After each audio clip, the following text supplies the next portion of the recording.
Hello all, 2 item வச்சு ஒரு சூப்பரான ஸ்நாக்ஸ் ரெசிபி பண்ணலாமா? தேங்காவும் அரிசி மாவும் தான் வந்து 2 ஐட்டம். இது மட்டும்தான் வச்சு இந்த ரெசிபி செய்ய போகிறோம். ஸோ இது பேர் வந்து அவலோஸ் பொடி அப்படின்னு சொல்லுவாங்க. இதை பற்றி உங்களுக்கு யாருக்காவது தெரிஞ்சிச்சு இல்லை சாப்பிட்ருக்கீங்க அப்படின்னா மறக்காமல் கமெண்ட்ஸில் சொல்லுங்கள். சாப்பிடல அப்படின்னா செஞ்சு பார்த்துட்டு எப்படி இருக்குன்னு கமெண்ட்ஸில் சொல்லுங்கள். இது வந்து ஸ்நாக்ஸுன்னு சொல்லிட முடியாது, ஒரு மாதிரி ஒரு டைப் ஆஃப் பொடி மாதிரி. ஸோ அது எப்படிங்கிறது கடைசியில் சொல்கிறேன். ஸோ இதுக்கு வந்து மேஜர் ஐட்டம் தேங்காய் தான். நீங்கள் தேங்காய் எவ்வளோக்கு எவ்வளோ ஆட் பண்ணுறீங்களோ அவ்வளோக்கு அவ்வளோ டேஸ்ட் கொடுக்கும். ஸோ நான் வந்து ஒரு 3 மூடி தேங்காய் பக்கம் எடுத்திருந்தேன். நல்லா திருவி எடுத்துக்கணும்.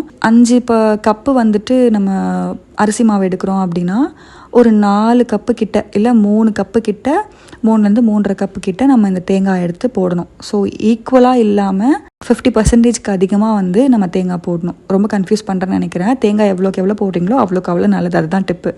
ஸோ தேங்காய் நிறைய போட்டு நல்லா பிசைஞ்சிட்டு தண்ணி வந்து தெளித்து பிசையணும். இந்த புட்டு மாவுக்கு பிசைவோம் இல்லையா, ஸோ அந்த மாதிரி தண்ணி தெளித்து பிசைஞ்சு விட்டுக்கணும். ஸோ இது எப்படி இருக்கணும் அப்படின்னா, கையில் டைட்டாக இறுக்கி பிடிச்சோம் அப்படின்னா டைட்டாக நிற்கணும். திரும்ப நம்ம உடச்சி விட்டோம் அப்படின்னா அது பழையபடி உதிர்த்து விழுந்துடணும். ஸோ அதுதான் வந்து கரெக்டான ஸ்டேஜு. ஸோ திரும்பவும் சொல்கிறேன், தேங்காய் எவ்வளோக்கு எவ்வளோ போடுறீங்களோ அவ்வளோக்கு அவ்வளோ டேஸ்ட்டு கொடுக்கும். தேங்காய் நிறைய போட்டுக்கோங்க. ஸோ இப்போ நம்ம மாவு ரெடி ஆயிடுச்சு. அது ஒரு 10 நிமிஷம் அப்படியே ரெஸ்ட்டு கொடுத்துருவோம். இப்போ வந்துட்டு இதை நல்லா ஃப்ரை பண்ணி, அதாவது வறுத்து எடுக்க போகிறோம். ஸோ அதுக்கு வந்துட்டு கேஸில் செஞ்சேன் அப்படின்னா இப்போ இருக்கிற நிலமைக்கு எங்கள் அம்மா என்னை பயங்கரமாக காரி துப்புவாங்க. ஸோ அதனால் இண்டக்ஷன் ஸ்டவ்வை வந்து வெளியில் எடுத்தாச்சு. இத்தனை வருஷமாக தூங்கிட்டு இருந்தான் அவனை வெளியில் எடுத்தாச்சு. ஸோ எடுத்துட்டு அடிகனமான பாத்திரத்தில் போட்டு மிக்ஸ் பண்ணிகிட்டே இருக்கணும். நான் வந்து கொஞ்சம் அடிகனமான பாத்திரத்தில் போடல. இது லேசான கடாய்ங்கிறதுனால எனக்கு வந்து அடி பிடிக்கிற மாதிரி இருந்துச்சு. அதனால் கை விடாமல் கிளறிக்கிட்டே இருந்தேன். எனக்கு வந்து ஒரு 40 மினிட்ஸ் கிட்டே எடுத்துச்சு இது ரெடி ஆகிறதுக்கு. அந்த ஈரப்பதம் போய் இப்போ பிடிச்சிங்கன்னா அது ஒரு மாதிரி நிற்குது இல்லை, கொஞ்சம் அங்கங்கே இந்த மாதிரி கூட நிற்கக்கூடாது. ஸோ அது நீங்கள் அந்த பவுடரை கையில் எடுத்து இப்படி ப்ரெஸ் பண்ணிங்க அப்படின்னா அது நிற்கவே கூடாது, திரும்ப உதிர்ந்து விழுந்துடணும். ஸோ அந்த மாதிரி தான் வந்து ஸ்டேஜு.